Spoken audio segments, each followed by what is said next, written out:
Betul perkataan baginda Nabi Muhammad SAW. Kelak dari timur itu, kemegahan itu, kehancuran-kehancuran itu, penyebab kiamat itu, kelak akan dimulai dari timur. Kiamat itu akan dimulai dari timur. Sekarang boleh kita lihat program-program di timur itu. Bapak Ibu datang ke Dubai mencari orang miskin susah. Di Dubai mencari orang miskin susah. Tapi uniknya, negara-negara Islam itu sekarang investasi besar-besaran ke orang kafir itu. Investasi besar-besaran ke orang kafir. Mereka bangun proyek-proyek yang megah, yang begitu menantang. Tujuannya cuma satu, untuk mencari harta, jabatan, kekuasaan melimpah. Tapi pertanyaannya, pernahkah terfikirkan oleh mereka akan mendatangkan kemaksiatan yang lebih? Wallahu a'lam. Tapi buktinya, wisata yang dibangun rata-rata membangun kemaksiatan, memberikan jalan menuju kemaksiatan. Kita lihat hari ini Saudi Arabia membangun wisata yang begitu megah. Nanti Bapak Ibu kalau sampai ke Saudi Arabia itu 2030, di 2030 itu proyeknya megah, megah semegah-megahnya. Saudi pengen jadi negara Eropanya Timur Tengah.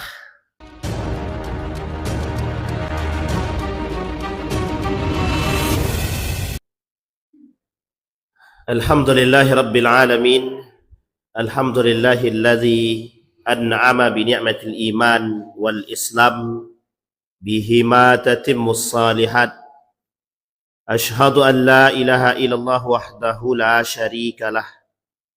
Wa ashhadu anna Muhammadan abduhu wa rasuluh la nabiyya ba'd.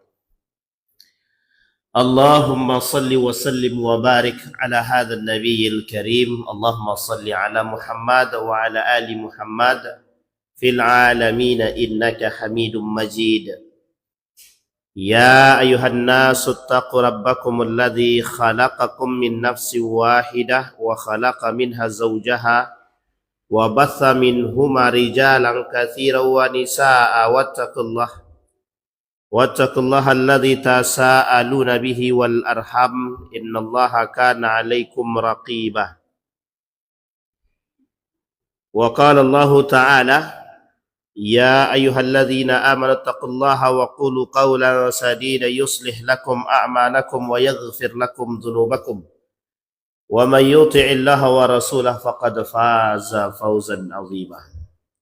Wa qala an-nabi sallallahu alaihi wasallam innallaha 'azza wa jalla idza arada an yuhlika 'abdan naza'a minhu al-haya' فَإِذَا نَزَعَ مِنْهُ الْحَيَاءَ لَمْ تَلْقَهُ إِلَّا مُقِيتًا مُمَقَّتًا فَإِذَا لَمْ تَلْقَهُ إِلَّا مُقِيتًا مُمَقَّتًا نُزِعَتْ مِنْهُ الْأَمَانَةُ فَإِذَا نُزِعَتْ مِنْهُ الْأَمَانَةُ لَمْ تَلْقَهُ إِلَّا خَائِنًا مُخَوَّنًا فَإِذَا لَمْ تَلْقَهُ إِلَّا خَائِنًا مُخَوَّنًا نُزِعَتْ مِنْهُ الرَّحْمَةُ فَإِذَا نُزِعَتْ مِنْهُ الرَّحْمَةُ لَمْ تَلْقَهُ إِلَّا رَجِيمًا مُلَعَّنًا فَإِذَا لَمْ تَلْقَهُ إِلَّا رَجِيمًا مُلَعَّنًا نُزِعَتْ مِنْهُ رِبْقَةُ الْإِسْلَامِ. Apa kata Nabi dalam hadis baginda Nabi Muhammad sallallahu alaihi wasallam? Kata Nabi, apabila Allah Azza wa Jalla menginginkan atau hendak membinasakan satu kaum atau seorang hamba, maka dia akan mencabut rasa malu dalam diri dia. Jika rasa malu dalam diri dia sudah dicabut dari dia, maka kamu akan mendapatinya dalam keadaan yang sangat dibenci oleh Allah. Jika kamu mendapati diri dia, tidak mendapati diri dia melainkan dalam keadaan sangat dibenci, maka akan dicabut amanah dari diri dia. Jika amanah telah dicabut dari diri dia, maka tidak akan didapati dalam diri dia kecuali dalam keadaan menipu, berkhianat dan berbohong. Jika kamu tidak mendapatinya dalam keadaan berbohong, menipu dan berkhianat, maka akan dicabut dari diri dia sifat kasih sayang rahmah. Jika dicabut dari diri dia sifat kasih sayang, maka kamu tidak akan menjumpai dia dalam keadaan kecuali dalam keadaan terlaknat lagi terusir. Dan jika kamu tidak menjumpai dia melainkan dalam keadaan terlaknat lagi diusir, maka akan dicabut dari dia ikatan Islam. Hadis yang diriwayatkan oleh Ibnu Majah. Dalam hadis ini, Bapak Ibu sekalian yang berbahagia, Nabi menyampaikan kepada kita ada poin-poin penting kehancuran satu kaum, kehancuran satu negeri, yang bisa Allah lakukan pada negeri tersebut jika Allah berkehendak. Sebenarnya bagi Allah mudah sekali menghancurkan satu kaum. Tinggal angkat gunung, hancurkan atau naikkan banjir, selesai. Tapi perlahan Allah tunjukkan, Allah tampakkan kepada kita, Allah tak pengen datangkan itu dari tangan dia sendiri. Dia Allah tak mau datangkan itu dari tangan dia seorang. Bisa datang dari tangan manusia itu sendiri. Makanya Allah sebut dalam Al-Quran itu, وَلَا تُفْسِدُ فِي الْأَرْضِ بَعْدَ إِصْلَاحِهَا. Jangan lakukan kerusakan di muka bumi ini setelah terjadi perbaikan. Pada masa sebelum Nabi Adam alaihissalam, dah kita tahu bahwa posisi bumi ini hancur disebabkan ulah tangan mereka. Ada makhluk sebelum Adam, tapi melakukan pertumpahan darah yang Allah abadikan di dalam Al-Quran. Hatta sampai Allah ni kata, dia nak buat lagi makhluk yang hidup. Sampai malaikat pun kata semena, kata Allah, akankah engkau menciptakan makhluk ataupun manusia yang kelak akan melakukan pertumpahan darah, yasfiqud dima? Kata malaikat, wa nahnu nusabbihu bihamdik, seperti yang dibacakan oleh imam kita tadi. La ya'sunallaha ma amarahum wa yaf'aluna ma yu'marun. Kami malaikat ni dah cukup, kata dia. Bertasbih pada engkau, kata dia. Kami tak bermaksiat kepada Allah, selalu patuh kepada Allah. Kata malaikat. Ini diskusi Allah. Kata Allah kepada malaikat, engkau tak tahu apa yang aku ketahui. Aku lebih tahu daripada dirimu. Inilah alasan kenapa malaikat kemudian tak lagi membantah kepada Allah. Karena memang karakternya malaikat tidak mau bantah. Karakternya malaikat itu tidak bantah. Cuma karakter ini disampaikan karena pernah terjadi sebelumnya. Maka tikrar, pengulangan hal-hal tersebut mungkin sangat terjadi. Maka kata Allah di dalam Al-Quran surat Al-Ankabut ayat 40. Fakullama akhadna bidhambihi faminhum man arsalna alaihi hasiban wa minhum man akhalathu as-sayhatu wa minhum man khasafna bihil arda wa minhum man aghraqna wa ma kana Allahu liyudlimahum walakin kanu anfusahum yadlimun. Apa kata Allah? Maka masing-masing mereka itu kami azab karena dosa-dosa dia. Di antara mereka ada yang kami timpakan kepada dia hujan batu kerikil. Ada yang ditimpakan suara keras yang mengguntur. Ada yang kami benamkan ke dalam bumi. Dan ada pula yang kami tenggelamkan. Allah sama sekali tak menzolimi mereka. Akan tetapi merekalah yang menzolimi diri mereka sendiri. Kalau kita tengok ni ayat, dari ayat yang kedua ni, kalimat pertama yang Allah sebutkan kepada kita, mereka masing-masing akan kami azab, kata Allah. Karena sebab dosa-dosa dia. Sekarang kita lihat apa azab yang Allah kasih di muka bumi, di dunia. Di antara mereka ada yang kami timpakan kepada dia hujan batu kerikil. Jadi ada hujan-hujan es batu, ada hujan-hujan batu. Fenomena hujan batu ni dah pernah terjadi. Bahkan termasuk kategori yang paling langka. Tapi di akhir zaman tu tak langka lagi dah. Dah sering ditemukan.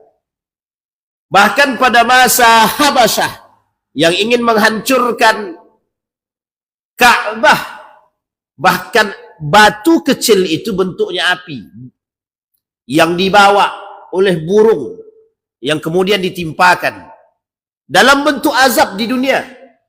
Maka tak salahkah kata Nabi, salah satu di antara perbuatan yang disegerakan azab dia di dunia itu adalah kezaliman. Jadi kezaliman akan Allah balas dengan kezaliman. Kezaliman akan Allah balas dengan kezaliman, baik dia itu di dunia maupun di akhirat. Jadi jangan macam-macam sama Tuhan, sama Allah nih. Allah dia yang punya, jangan kita pernah menzalimi dia. Sekuat apa manusia menutupi diri dia dari tipu daya yang dibuat oleh manusia itu sendiri, dia Allah tidak pernah tidur. La yanamu ahad wa la yanamu battatan. Allah tidak pernah tidur karena Allah tahu siapa yang berbuat apa yang dia buat. Dia tahu. Si fulan ni bin fulan, kezaliman apa yang dah kau buat, Allah tahu. Tak ada yang Allah tak tahu. Maka Asmaul Husna, salah satu bentuk yang, salah satu amalan yang harus kita pegang, salah satu bentuk sesuatu yang harus kita ketahui bahwa Allah ni tak tidur, bahwa Allah ni melihat semua hamba, bahwa Allah ni maha kuasa, bahwa Allah ni semua dia tahu. Tak ada yang tak Allah tahu. Maka manusia seharusnya malu dengan kondisi kezoliman yang dia dah buat. Maka tak salah ketika Allah mengatakan dalam hadis yang pertama tadi, yang kita sampaikan, setidaknya kehancuran satu kaum tersebut, kata Allah, kata Nabi dalam hadisnya, ada di beberapa faktor, penyebab. Yang pertama, yang mulai tampak kehancuran satu kaum itu, kehancuran satu kaum, kata Nabi, jika lepas daripada dia simpul malu.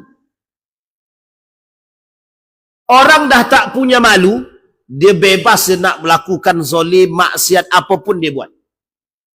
Sehingga kata Allah, orang yang tak punya malu ni, dia nak buat zalim, dia nak buat maksiat, dia nak buat bentuk-bentuk apapun macam bentuk dia nak buat.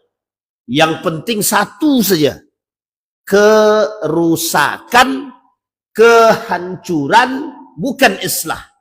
Dia nak buat kehancuran, dia bukan nak buat perbaikan. Kita ambil contoh dah. Kita ambil contoh.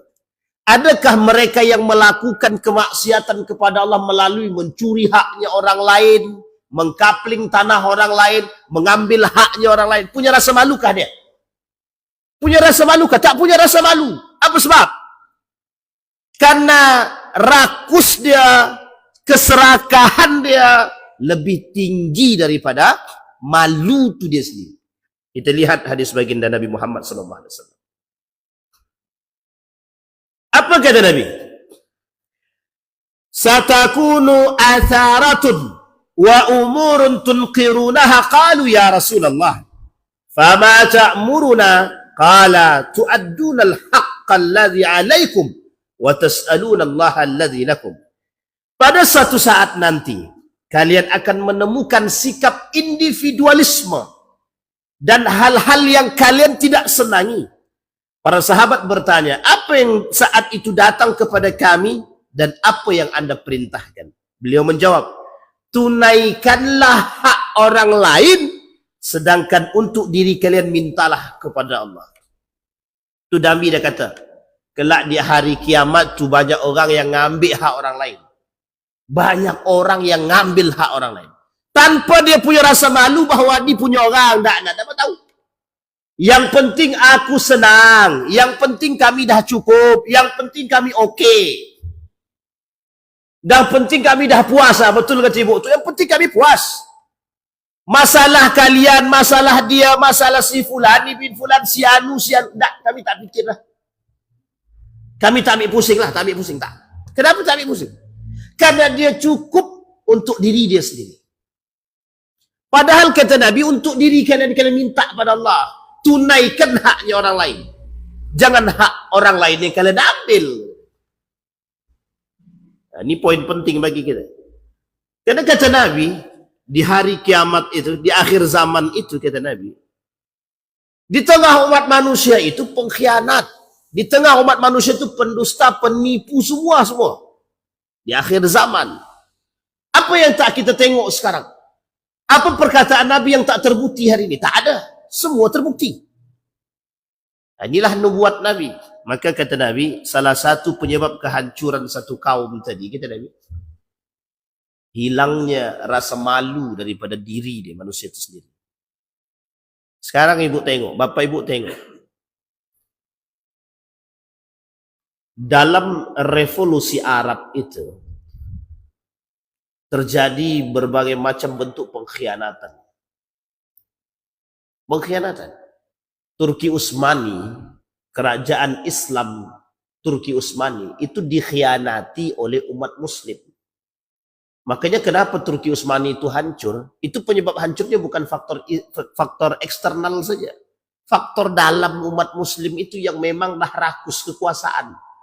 Tak ada rasa malu dah dalam diri. Tak ada. Maka apa kata dia? Dibuatnya muncul, Pak, ada namanya kerajaan Safawiyah namanya. Ada kerajaan Safawiyah, kerajaan Syiah. Ini bangun di Syiah yang ada di Mesir. Ada kerajaan Safawiyah Syiah ini, dia memberontak kepada Turki Utsmani. Dia bangun satu kerajaan kecil, dibantu oleh Inggris, dibantu dana, kemudian dibantu militer, dibantu persenjataan. Tujuannya cuma satu, untuk berkhianat sama siapa? Sama Turki Utsmani. Padahal sama-sama Muslim. Coba bayangkan. Adakah rasa malu dalam diri? Tak. Adakah malu kepada Allah? Tidak. Malu kepada Allah tak ada, apalagi malu kepada manusia. Coba bayangkan. Adakah manusia yang berzinah di tengah jalan sekarang? Ada dia malu sama Allah? Tak malu. Ada orang yang tidak suami istri berpegang tangan di tengah jalan. Tak malu dia sama Allah? Tak malu. Sama Allah tak malu, apalagi sama manusia. Sampai sini paham? Jadi kalau dia dah tak punya rasa malu sama Allah dan Rasulnya, dia tak akan malu sama manusia. Tak akan. Kalau bahasa lain, itulah yang menyebabkan membedakan dia dengan binatang. Coba bayangkan, binatang punya rasa malu. Berzinah tengah jalan, kucing, mohon maaf, kucing. Berzinah dia tengah jalan tuh. Dia tak punya rasa malu, dia tak punya akal, dia tak punya iman. Ini manusia punya akal, punya iman, punya agama. Lebih parah pula daripada binatang itu sendiri. Na'udzubillah, tsumma. Tapi Allah kata begitu. Ya, apa kata Allah? Balhum adal. Tapi jauh mereka lebih berbahaya daripada binatang itu lagi. Kalau dah rasa malu tak ada dalam diri seseorang, rasa malu tak ada, lisan ni berbicara tanpa ada batasan sama sekali. Coba lihat orang yang berbicara sesuka hati tanpa rasa malu. Apa yang dia ucapkan? Ngelantur semua. Entah gibahin orang, entah ngomongin orang, semua dia sebut. Bahkan aib dia sendiri saja dia sampaikan. Dia tak punya rasa malu. Kadang hubungan rumah tangga dia, aib rumah tangga dia sampaikan pada orang. Dia tak sadar kalau tuduh malu, tak punya rasa malu. Nah, inilah pentingnya. Maka ada peribahasa mengatakan al-haya'u minal iman. Kenapa saya tak katakan ini hadis? Karena kontroversi di tengah para ulama, termasuk ulama-ulama hadis. Al-haya'u minal iman. Rasa malu itu sebagian daripada iman. Maka orang yang punya malu, berarti dia punya iman. Tapi kalau dia tak punya rasa malu, la yu'min, tak beriman. Itu yang pertama. Kemudian yang kedua, kata baginda Nabi Muhammad SAW, jika rasa malu dalam diri dia sudah dicabut dari dia, maka kita akan mendapatkan manusia tersebut dalam keadaan dibenci oleh Allah. Apa maksud kalimat dibenci oleh Allah tersebut? Kita lihat. Ketika manusia sudah dicabut rasa malu, kezaliman dia buat. Sesuka hati dia buat. Ketika perbuatan kemaksiatan, kezaliman yang dia sudah buat, maka di sini sekehendak dia bisa lakukan, termasuk mufsidin, kerusakan, al-fasad dia lakukan, maka Allah membenci perbuatan-perbuatan manusia yang suka menzalimi manusia. Allah tidak suka, Bu. Allah tidak suka ada manusia yang melakukan kezaliman terhadap manusia apapun bentuknya. Kita ambil contoh. Ada manusia, ibu-ibu, bapak-bapak, bersaksi palsu atas saudara dia sendiri. Maka itu zalim apa tidak? Zalim. Ada seorang anak mencari saksi untuk bersaksi palsu terhadap ibunya atau ibu kandungnya persoalan harta warisan. Zalim apa tidak? Zalim. Ada anak yang membunuh kedua orang tuanya hanya karena tidak dibelikan motor. Zalim apa tidak? Ada seorang istri yang durhaka kepada suaminya, dia jatuhkan harkat dan martabat suaminya. Zalim apa tidak? Zalim.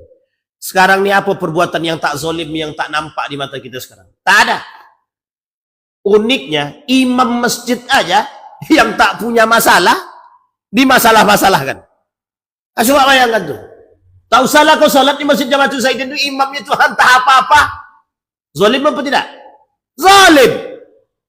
Sekecil itu kezaliman, apalagi yang besar yang tadi kita sebut. Apalagi mengambil hak orang. Apa kata Nabi dalam hadis yang tadi? Tunaikan hak orang lain. Pertanyaannya, kalau hak orang lain kita ambil itu zalim apa tidak? Maka Bapak Ibu sekalian yang berbahagia, mafia tanah ini banyak, Bapak Ibu. Mafia tanah itu banyak. Dia tak sadar yang diambil itu punya siapa. Tak malu dia tangan, tak malu. Karena dia biasa. Dia dah biasa ngambil hak orang. Dia tak punya rasa malu. Dia dah biasa mencuri, dia biasa maling, dia biasa merampok. Dia tak punya rasa malu sama Tuhan. Tak ada alasan sekarang. Kalau dulu orang mencuri mungkin ada alasan kami belum makan. Kalau sekarang tak. Kenapa begitu? Karena mereka mencuri sudah menjadi sebuah kebiasaan. Mengambil hak orang sudah menjadi sebuah kebiasaan. Dulu koruptor itu satu-satu sembunyi-sembunyi. Sekarang berjamaah. Bareng-bareng tuh. Sudah terbentuk pula komunitas koruptor. Jadi nanti ada namanya KK. Komunitas korupsi. Coba bayangkan dulu. Kok korupsinya kok bareng-bareng gitu. Ya enggak punya rasa malu tadi. Kata mereka, kita ini kan adalah kelompok yang tidak punya rasa malu. Ayo kita kumpul bersama. Berkumpullah mereka itu. Maka kalau Bapak Ibu pengen tengok wajah-wajah ini, boleh tengok di majalah Tempo. Itu mesti keluar itu wajah-wajah dia. Di Tempo itu kan selalu update dengan berita-berita tersebut itu. Dan wajahnya nampak meskipun dianekdotkan. Dianekdotkan itu dibuat karikatur gitu. Tapi wajah itu ditampilkan itu. Maka disebutlah situ ini komunitas-komunitas. Jadi bukan hanya komunitas geng motor, komunitas ini, ada komunitas para ahli koruptor itu. Jadi koruptor itu punya kelompok namanya kelompok korupsi. Jadi mereka korupsi berjamaah. Banyak apa sedikit? Banyak, Pak, banyak. Nanti kalau aku masuk, kau bantu aku ya. Siap. Nanti kalau aku yang masuk, kau bantu ya. Rupanya pas masuk dikabur. Ini masalah di situ. Jadi tidak kompak juga ternyata memang para pelaku koruptor. Itu merusak, enggak? Merusak. Mengambil hak orang enggak? Mengambil. Tapi mereka punya rasa malu? Tidak. Tidak punya rasa malu. Ini poin pertama, poin yang kita sampaikan. Kata Nabi yang kedua, "Dhuyyatil amanatu." Kata Nabi dalam hadis yang lain, "Idza dhuyyatil amanatu fantazir as-sa'ah." Ketika amanah sudah hilang dari diri seseorang, maka habislah. Dah habis. Kita lihat, ini ada kaitannya dengan pengkhianatan. Apa maksud daripada pengkhianatan? Umat muslim itu akan berkhianat kepada agama Tuhan. Umat muslim itu akan berkhianat kepada Allah. Nabi bilang, kelak di akhir zaman tuh manusia datang dengan penuh kemegah-megahan.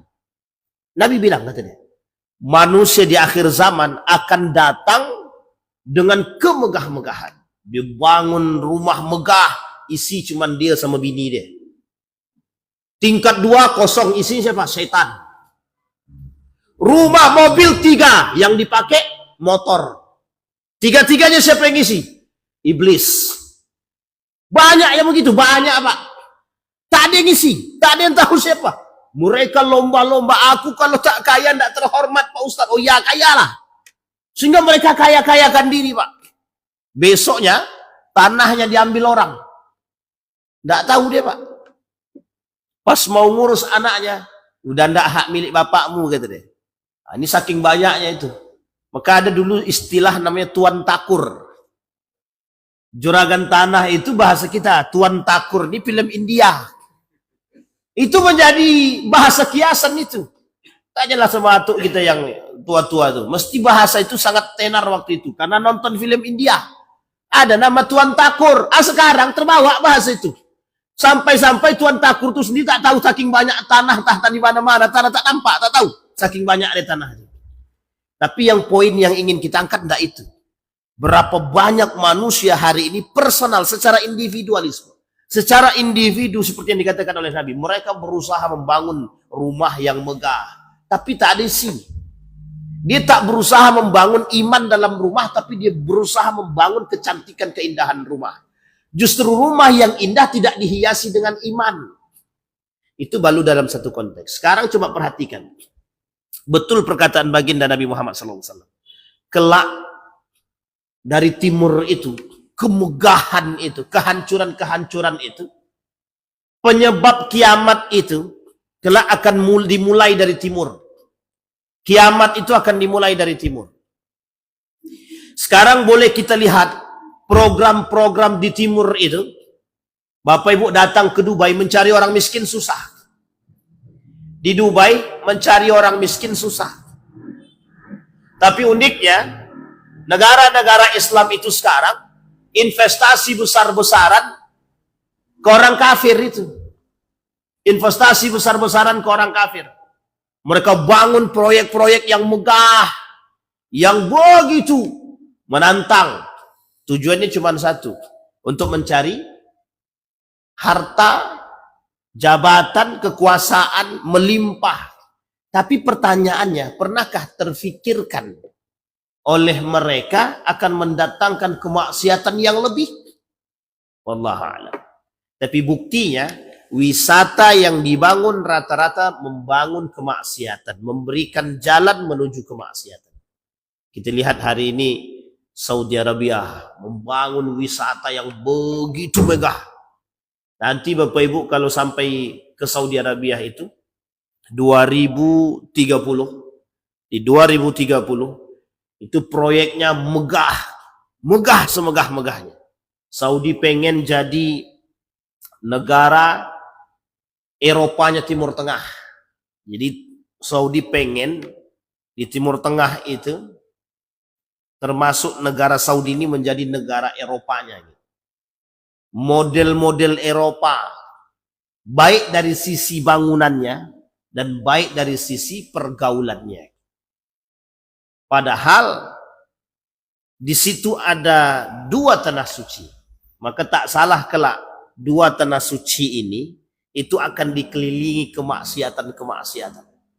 Di 2 tanah suci ini, yang Mekah dan Madinah ini, di sekeliling Mekah dan Madinah ini, atau kota-kota yang berada di sekeliling kota Madinah dan Mekah ini, dikelilingi dengan kemaksiatan-kemaksiatan.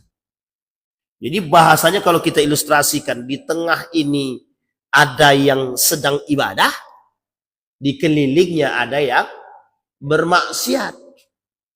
Nah ini, kalau yang bermaksiat di sekeliling ini nanti lebih banyak daripada yang ibadah, maka disitulah tanda kiamat itu sudah sangat dekat sekali. Tinggal tunggu saja kapan Allah angkat bukit yang ada di sana dan Allah akan hancurkan itu.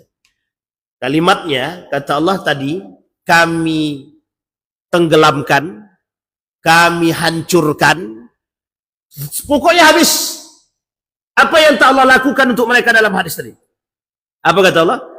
Kami hujani mereka dengan batu kerikil. Kami timpa mereka dengan suara yang keras yang mengguntur. Kami benamkan mereka ke dalam bumi. Dan ada pula yang kami tenggelamkan. Fir'aun ditenggelamkan. Ya, Qarun dibumikan, dimasukkan ke dalam bumi. Hujan batu kerikil sudah. Gajah yang begitu tak punya dosa karena dimanfaatkan oleh orang yang berdosa. Kerikil dengan api Allah turunkan. Suara dentuman yang begitu besar sudah Allah tunjukkan. Tapi manusia, maka ini unik manusia sekarang nih.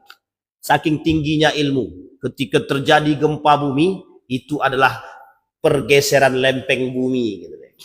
Ya memang betul secara ilmunya begitu memang. Pergeseran lempeng bumi. Tapi pernahkah dia berpikir bahwa apa yang Allah katakan itu dalam Al-Quran menjadi satu hal yang harus diperhatikan?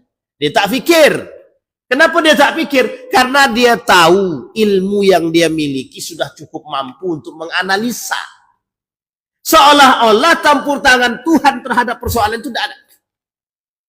Ini urusan keilmuan. Maka ada gunung meletus. Itu bukan urusan Tuhan itu. Itu sudah saatnya dia meletus. Na'udzubillah itu mah. Coba saking tingginya ilmu manusia sekarang. Air itu banjir. Ya itu kan karena debit air yang padahal bukan itu yang dimaksud. Allah ingin tunjukkan nih loh, ketika banjir datang kalian mau gimana? Hidup kalian seperti apa? Coba nalar yang berpikir itu yang diangkat yang begitu. Akan banyak manusia yang bersyukur. Akan banyak manusia yang bertobat. Tapi karena yang diangkat adalah akal, dia tak anggap itu azab. Dia tak anggap itu ujian. Dia tak anggap itu kemurkaan Tuhan. Tak anggap. Coba bayangkan ketika COVID datang. Berkelahi. Ketika COVID datang berkelahi orang. Satu pengen masuk masjid, yang satu jangan. Jangan masuk masjid. Nanti virus tersebar. Rupanya masuk masjid, tak masuk masjid, virus juga ada jalan. Bahkan yang di rumah lebih mati pula daripada yang di dalam masjid lagi. Coba bayangkan.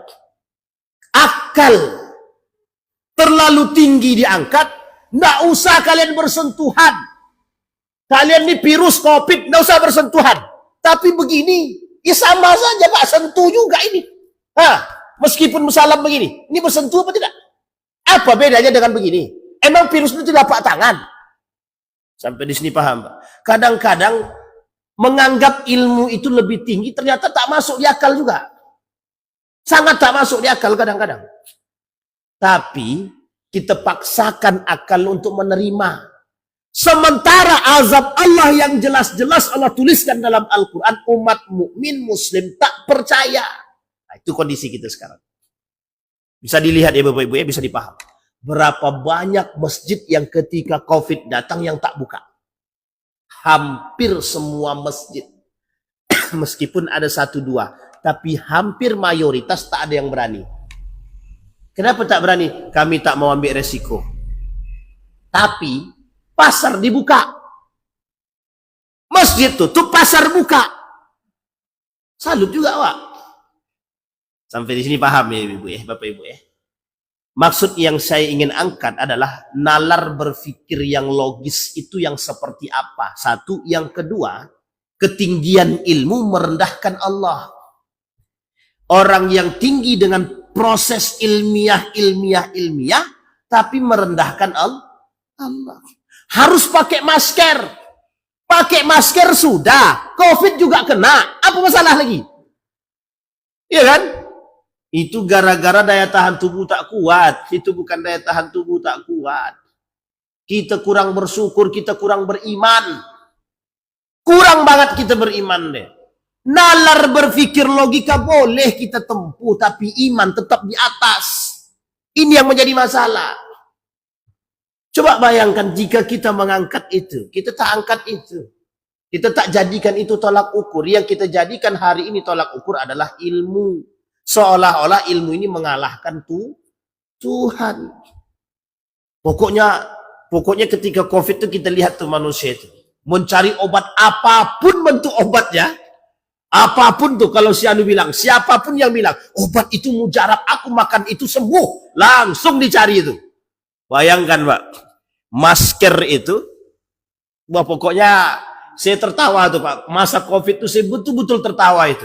Kenapa tertawa? Yang tak masuk akal bisa masuk akal itu Pak. Coba bayangkan. Kenapa sih bilang begitu? Orang yang tak pernah pakai masker pun pakai masker. Atau bawa sampai sekarang. Covid sudah tak ada, masker tetap jalan. Nah, coba bayangkan. Yang membuat mati itu itulah tuh Pak. Setiap hari kita pakai masker sampai tak bisa napas. Itu mati kita tuh. Habis kita mati kita sudah dibuatnya. Ini poin penting. Satu. Jadi dosa yang kita buat. Yang kedua tadi kata Nabi, hilangnya amanah. Baik. Kalau sudah yang amanah hilang, maka tinggal tunggu saatnya kata Nabi, fantazir saat. Kemudian yang ketiga, penyebab kehancuran satu umat, hilangnya rasa kasih dan sayang. Dah kita ketahui Pak. Hilang kata kasih dan sayang ini sudah kita sebutkan. Kata Ibnul Qayyim Al-Jauziyah, wallahu subhanahu idza arada an yarhamaha 'abdan askana fi qalbihi ar-ra'fah war-rahmah. Wa idza arada an yu'adzibahu naza'a min qalbihi ar-rahma war-ra'fah wa abdalahu bihima al-ghilzah wal qiswah. Apa kata Allah? Kata Ibnu Qayyim Al-Jauziyah, kalaulah Allah kehancuran satu kaum tersebut, kata dia, kalaulah Allah mencabut rasa kasih dan sayang dalam diri seseorang, maka Allah akan mengganti rasa kasih dan sayang tadi dengan amarah dan keras hati. Sekarang kita lihat dulu amarah dan keras hati. Pernyataan amarah. Dan sekarang ini semua tensi orang tinggi semua. Sekarang ini semua itu tensinya tinggi. Darah tinggi semua. Semuanya tinggi. Sedikit-dikit marah. Dikit-dikit ngamuk. Yang tak punya sebab pun diamuk ya juga. Nah, ini pokoknya di akhir zaman tuh begitu aja sih manusia itu. Sedikit-sedikit ngamuk. Tapi yang paling penting adalah keras hati. Kalimat yang di sini yang paling kita garis bawahi, keras hati. Kenapa baginda Nabi kata, la taghdab falakal jannah. Jangan kalian marah, nanti surga untuk kalian, kata Nabi. Itu sebenarnya bahasa sederhananya, penyebab hati keras itu ya amarah. Penyebab hati keras itu amarah. Dalam dunia psikologi Bapak Ibu, orang yang marah itu udah kelihatan tuh karakternya bagaimana. Katanya sama beliau di tukang rukyah nih. Penyebab keras hati itu yang pertama tuh yang marah. Kenapa hati kita ini keras sekali? Sulit untuk dinasehati. Qaswatul qalbi. Keras hati itu. Penyebabnya adalah sering marah. Terlalu sering. Apa penyebab sering marah? Terlalu sering makan daging gitu. Bukan. Darah tinggi gitu. Ya enggak juga. Tapi ada sebab lain.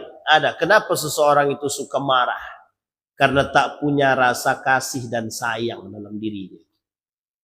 Karena dia tak suka sama anak. Aku pokoknya kalau si anak ini karena sering buat salah. Ini seorang anak kita ilustrasikan. Seorang anak. Sering dia buat salah. Namanya anak kecil. Sering buat salah. Itu dalam hati kita pasti ada kejengkelan. Nah, jengkel dalam hati kita nih yang menyebabkan hati kita keras, asal anak itu berbuat sedikit aja marah. Karena dah ada kesal dalam hati.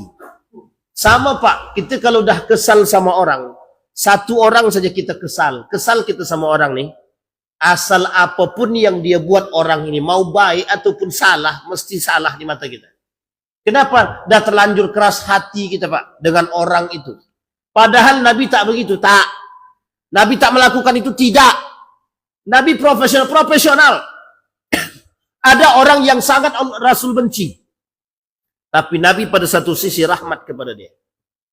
Ada orang yang Nabi tidak suka. Tapi satu sisi Nabi berbuat baik pada dia. Artinya apa? Profesional. Kita tak. Asal pokoknya kalau si Anu itu datang, aku benci lagi nih, muka tak suka lagi. Ini tak baik. Tak baik. Bisa jadi orang itu sudah tobat. Bisa jadi orang itu berbuat baik. Bisa jadi dari tangan orang itu kebaikan untuk kita ada. Jadi jangan, ini kalau udah mandang tadi, pokoknya kalau si Anu itu yang datang, beginilah tengok pandang. Sebelah mata aja lagi. Mau baik dia, mau buruk dia, lantak lah pokoknya. Karena sudah keras hati. Nah, kata Nabi, kata Ibnu Qayyim Al-Jauziyah, kehancuran satu kaum itu jika sudah dalam diri mereka tidak ada lagi yang disebut dengan hati yang lembut, itu tidak ada lagi. Rahmah tak ada, ra'fah tak ada. Apa itu rahmah? Kasih sayang. Apa itu ra'fah? Hati yang lembut tak ada. Bawaan kita cuma itu saja. Emosi, marah, suka menganggap diri paling baik, seolah-olah ni kita yang punya. Semua kita. Maka kalimat ini kata Nabi, kata Ibnu Qayyim Jauziyah itu akan merusak tatanan kita. Kita ambil contoh. Kalau setiap orang punya tensi yang tinggi, dalam rumah tangga saja misal, suami pemarah, istri pemarah, kira-kira ketemu gak nih? Besok pagi cerai itu Pak. Sehari ini dia nikah, besok lagi cerai itu. Kau nih tak bisa. Yang satu, suka-suka hatimu aja. Kau kira aku ni siapa? Alah, mengamuk yang kelahi berdua. Coy, besok lagi. Selesai. Sama Pak. Dalam tatanan nih kalau tidak ada penyeimbang tidak bisa. Maka butuhnya kasih sayang. Coba perhatikan. Orang, mohon maaf. Kenapa ada maling? Kenapa ada perampok? Kenapa ada pemerkosaan? Dan lain sebagainya. Karena kita tak punya perhatian kepada mereka. Coba kalau kita, mohon maaf, tetangga kita tak mampu, kita kasih sayangi, kita berikan kasih sayang kita perhatikan dia. Kira-kira nih, mohon maaf ya, kira-kira dia mau lagi merampok tak? Mau tak mencuri lagi? Tidak mau Pak. Kenapa mereka tak mau lagi mencuri? Karena sudah ada yang mengasihi, ada orang yang mau memperhatikan dia. Ini poin penting Pak. Maka tidak ada ra'fah, tidak ada rahmat. Satu kaum. Baik, itu yang ketiga. Maka Bapak Ibu sekalian yang berbahagia, kata Allah, kata Nabi dalam hadis yang tadi yang Nabi kata,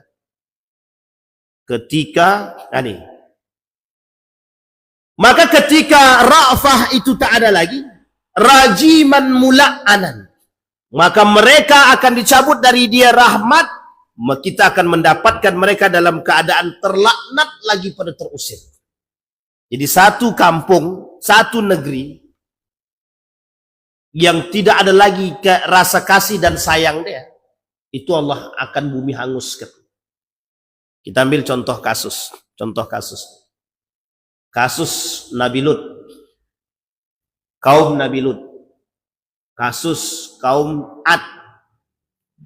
Dan kasus-kasus yang lain. Kasus Bani Israel. Allah telantarkan. Kasus Bani Israel pada masa Nabi Harun dan Musa. Allah binasakan. Kasus pengikut Nabi Nuh. Allah tenggelamkan. Kasus kaumnya Nabi Yunus. Allah sadarkan setelah Allah datangkan azab, baru kemudian disadar. Dalam sejarah Nabi, mana dalam sejarah Nabi ini yang tak Allah tunjukkan azabnya secara langsung? Tak ada. Kecuali baginda Nabi Muhammad SAW. Uniknya, pada masa Nabi, azab itu Allah tampakkan meskipun tidak bersamaan, tapi manusia tak mau pandang. Ini yang terjadi. Maka kehancuran satu kaum itu, setidaknya, itu disebabkan ulah tangan dia sendiri. Kita lihat. Dalam hadis baginda Nabi Muhammad SAW. Apa kata Nabi? Satakunu atharatun wa umurun tunkirunaha. Qala ya Rasulullah, fama ta'muruna qala tu'adduna al-haq. Tadi dari kata Rasul. Kehancuran satu kaum itu banyak orang yang suka mengambil hak orang lain. Nabi perintahkan berikan, tunaikan haknya orang lain. Tapi kita tak mau tunaikan. Tapi kita tidak mau, bahkan justru kita ambil. Kita ambil contoh. Dana bos misalkan. Dana bos itu harusnya keluar berapa, yang dapat berapa. Itu kan kita makan hak orang. Misal dana bos itu 3 juta. Yang dapat oleh sekolah itu cuma 2 juta. 1 jutanya kemana? Dimakan. Kira-kira itu haknya orang apa tidak? Haknya orang. Gimana negara kita ini mau dapat kehalalan? Di mana kampung kita mau dapat halal yang kita makan hak orang? Contoh lagi. Bantuan bansos misalkan. Atau kita ambil misalkan Ada orang memberi bantuan sekian juta untuk si Fulan bin Fulan melalui lembaga. Yang dapat 5 juta, yang sampai 2 juta, potongnya 3 juta. Itu ndak motong, ndak mangkas, merampok. Hancur nggak tuh? Hancur, Pak. Kenapa? Kita dah makan hak orang lain. Dan orang lain tak ridho. Ini kita ambil contoh yang paling sederhana, Pak. Ada panti asuhan. Panti asuhan. Dapat bantuan, Pak. Dapat bantuan dari orang. Banyak bantuan dapat. Dari yang memberikan bantuan kita anggap 10 juta misalkan. Yang sampai ke anak-anak tuh 50.000, 100.000. Lah sisanya kemana? Kemana sisanya?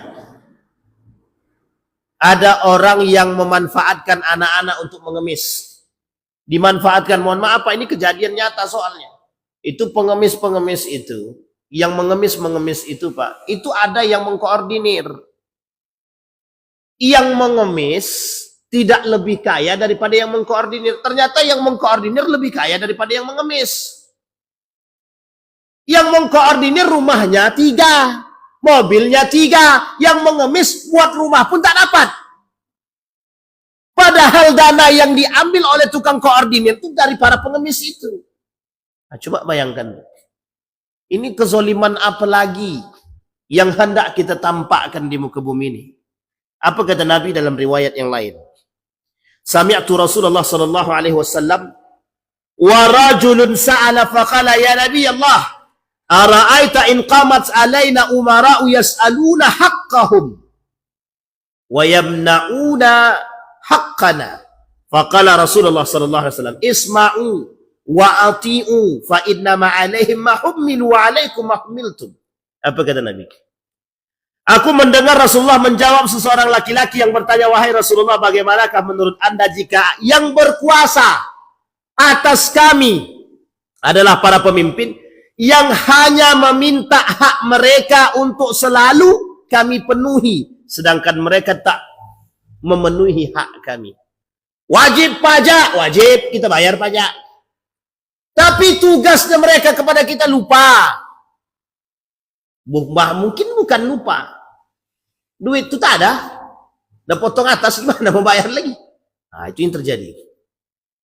Ini bahaya nih Pak. Ini bahaya betul ini. Maka tidak bisa main-main. Beliau menjawab, dengarkan dan taatilah mereka. Karena sesungguhnya mereka akan menanggung apa yang mereka lakukan. Dan kalian juga akan menanggung apa yang kalian perbuat. Maka kata Nabi ancamannya, orang yang suka memakan hak orang lain, kelak tengok di akhirat. Gitu. Kalian akan tanggung itu. Apa yang ditanggung sama dia? Dosa-dosa orang yang dizolimi. Dosa-dosa orang yang dizolimi. Sebanyak apa zolim yang kita buat? Itu yang akan kita tampung kelak, Pak. Yang kelak di hari kiamat akan kita tampung. Asal-hasil daripada perbuatan kita. Maka Bapak Ibu sekalian yang berbahagia. Kata Yusuf Al-Qaradawi itu, kehancuran satu kaum, itu sebenarnya lebih tepatnya kata Yusuf Al-Qaradawi, kehancuran satu kaum itu disebabkan karena kezaliman. Kezaliman baik yang terstruktur maupun yang tidak terstruktur. Yang kedua, hilangnya iman dalam tubuh seseorang. Hilangnya iman dalam diri penguasa. Hilangnya iman dalam diri seorang mukmin. Yang menyebabkan kehancuran satu kaum. Maka kenapa Allah ingin menghancurkan satu kaum sekalipun di situ ada ustadz? Ada ustadz di dalam satu kampung ini, tapi perzinahan merajalela, minum khamar merajalela, kemudian Allah tetap hancurkan sekalipun ada orang beriman di situ. Kenapa? Karena orang beriman nih tak mampu menumbuhkan iman-iman bagi yang lain. Meskipun perhitungannya berbeda, tetap, tapi kehancurannya sama. Misal, sekarang nih kondisi kita sekarang. Ada orang beriman di antara kita? Ada. Tapi kita tetap dapat nggak? Dapat. Dapat apa? Kalau Allah banjirkan kita kena nggak? Kena. Beriman sekalipun kita tetap kena banjir. Kenapa? Karena itu tadi Pak. Orang yang bermaksiat kepada Allah, orang yang zolim kepada Allah lebih banyak daripada yang beriman. Perhatikan kalimat ini. Ini sebagai contoh bagi kita. Apa kata Nabi dalam hadisnya, yadhharu ma'dinun fi ardi Bani Sulaim yuqalu lahu Fir'aun au Fir'aun Fir'aun au Fir'an yakhruju ilaihi syirarun nas au yuhsyaru ilaihi syirarun nas. Akan keluar harta-harta simpanan di bumi Bani Sulaim yang disebut Fir'aun atau Fir'an. Ia akan didatangi oleh orang-orang yang paling jahat. Ini kondisi dah kita temukan. Donald Trump itu kurang zalim apa? Sekarang Donald Trump nih keliling ke negeri-negeri Arab, minta investasi. Orang-orang Arab, investasilah ke negeri kami. Ini sesuai banget dengan perkataannya, Pak. Datang ke Dubai, Dubai investasi. Datang ke Qatar, Qatar investasi. Datang ke Bahrain, Bahrain investasi. Datang ke Saudi, Saudi investasi. Apa kata Nabi? Akan keluar harta-harta mereka dari Bani Sulaim. Maksud Bani Sulaim ini apa? Dari negeri-negeri Arab. Yang disebut Fir'aun atau Fir'an. Ia akan didatangi oleh orang-orang para penjahat. Orang-orang zalim. Kita tidak tahu motifnya Trump itu apa. Tapi selama ini Donald Trump tidak pernah tidak berkhianat kepada Islam. Termasuk bapak pemuka Islamophobia. Jadi sekarang ini tonggak atau tombaknya Islamophobia itu, ya Donald Trump itu. Jadi bagaimanapun, dia tetap akan melakukan kejahatan terhadap Islam. Nah, cuman masalahnya, persoalan ekonomi, persoalan global, yang memang pegangannya cuman duit, harta benda, itu menghilangkan akal sehat. Makanya ini poin penting. Apakah mereka tidak sadar? Wallahu a'lam. Apakah Donald Trump tidak akan berkhianat? Saya mengatakan kemungkinan berkhianat. Kemungkinan berkhianat. Oh, sebegitu, mohon maaf, sebegitu jahatnya dia kepada Palestina. Lu kok kita masih bisa percaya dengan orang-orang seperti ini? Cuman itu poin penting, Pak. Apalagi kalau sempat negara kita mengakui keberadaan Israel. La ilaha illallah. Habis kita, Pak. Palestina merdeka, kita akan mengakui Israel. Ini sebenarnya motif politiknya tinggi. Motif politiknya tinggi. Ada yang ingin dicari. Tapi sekali lagi, jangan hinakan Islam atas kepentingan. Jangan hinakan Islam. Kenapa? Karena Allah pasti akan menghinakan manusia yang menghinakan Islam. Allah akan menghinakan manusia yang menghinakan Islam. Islam dijaga oleh Allah. Ka'bah saja yang punya Allah, apalagi Islam. Allah cuman pengen, hei orang beriman, kalian berjuang atas Islam. Islam ini punya kami, agama-agama Allah, pasti Allah jaga. Yang menjadi masalah, kita umat muslim ini berada pada posisi pejuang atau pembangkang atau pengkhianat. Itu poin pentingnya. Makanya kenapa Allah hancurkan satu kaum pengkhianat, pembangkang, pemaksiat, pelaku kejahatan. Mereka tak mau lagi. Secara zahir ditunjukkan kepada pengikut Nabi Nuh. Kami tak percaya sama Tuhan kalian, kami tak percaya. Itu lebih jelas, Pak. Dia kafir, tak percaya kepada Tuhan Nabi Nuh. Ini sudah muslim, menyatakan keislaman, bersyahadat. Justru mereka yang melakukan pengkhianatan dan pembangkangan. Kata Allah, jangan main riba, main juga. Jangan minjam duit dengan bunga, main juga. Akhirnya apa? Tak selesai-selesai sampai kiamat itu hutang. Dijual kali negeri kita ini kan mungkin belum terbayar hutang lagi. Nah, itu bahasa kasarnya, Pak. Kenapa? Ini yang menjadi masalah. Maka tatanan dunia ini karena kejahatan, pengkhianatan, dan pembangkangan rusak. Jadi kerusakan itu yang menyebabkan Allah cabut dan Allah hancurkan. Jadi sudah kita tampakkan. Nah, Bapak Ibu sekalian yang berbahagia, apa kata Nabi? Maka akan datang para penjahat-penjahat yang ingin mengambil keuntungan dari negeri-negeri Arab. Bisa jadi dari apa yang dikatakan oleh baginda Nabi ini, itu keadaannya sekarang. Kita ambil contoh ya Ibu ya, Bapak Ibu ya. Dari prosesi haji dan umroh saja, itu pendapatan Saudi itu besar, yang tak pernah berhenti setiap tahunnya. Sekarang kita ambil satu ilustrasi. Ketika Ka'bah pada masa Abdul Muthalib sebagai pemuka tokoh ketika itu menjaga Ka'bah, Raja Habasyah tidak setuju nih Pak. Kenapa kok orang lebih suka datang ke Mekah? Padahal waktu itu jumlah yang datang tak sebanyak sekarang. Kira-kira nih, kira-kira. Apa alasannya Raja Habasyah?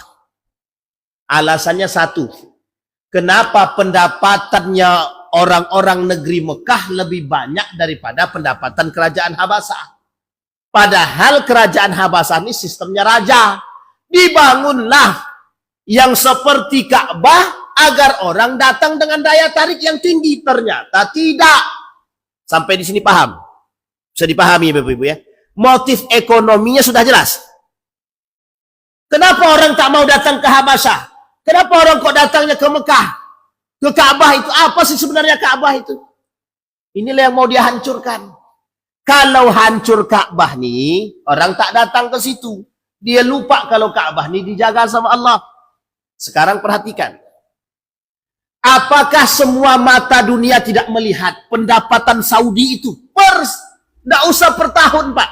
Per bulan. Umrah setiap waktu ada. Selesai pasca haji ini, itu semua orang datang dari dari negara manapun untuk melaksanakan per tanggal 29 Juli dibuka. Umrah dibuka. Selesai haji tepat, haji selesai, visa umrah dibuka. Orang berangkat. Pertanyaannya, yang datang 1-2? Enggak Pak. Penuh, hotel penuh. Pertanyaannya adalah, berapa banyak duit yang dimiliki oleh Saudi setiap waktunya? Berapa pendapat? Ini pasti akan menjadi incaran. Maka dibutuhlah pemimpin-pemimpin yang benar-benar. Makanya mohon maaf Pak, kenapa Syarif Hussein, Ibnu Saud ingin menguasai Hijaz? Karena di situ sudah kelihatan Pak, penjaga 2 tanah suci, pasti orang datang ke situ. Orang sudah tahu. Makanya mohon maaf, kalau sudah tahu peluang, jelas Pak. Makanya orang berebut Pak, pengen jadi gubernur Mekah tuh rebutan. Ketika itu yang dipilih jadi gubernur Mekah Syarif Hussein. Tapi karena Syarif Hussein kong kali kong dengan Inggris, membelok dia kepada Inggris. Berkhianatlah dia kepada Turki Utsmani. Jadilah yang disebut dengan revolusi Arab. Hanya karena ingin memegang Mekah dan Madinah sebagai 2 tempat suci. Alasannya bukan tempat suci ya Pak. Karena Syarif Hussein tahu ke depan 2 tanah suci ini bakal bisa menghasilkan pundi-pundi yang besar. Terbukti. Bapak Ibu tengoklah. Ini saya kasih contoh.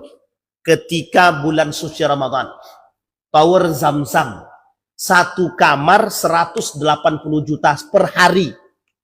Per hari. 1 kamar. Sekarang, yang kira-kira saja, yang nginap di situ yang kaya apa yang miskin? 1 hari, 1 kamar 180 juta.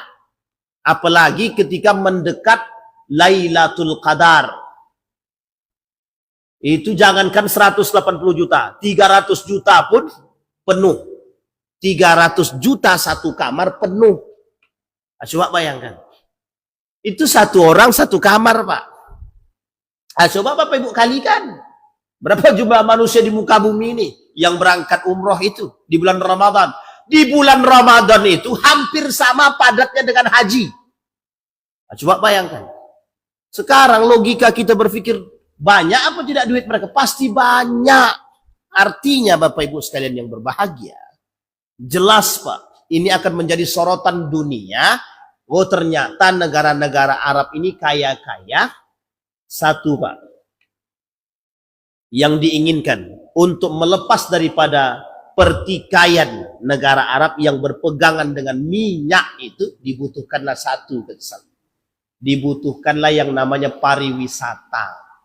Maka dibangunlah hari ini di negara-negara Islam itu pariwisata, tujuannya adalah untuk mendapatkan pundi-pundi juga.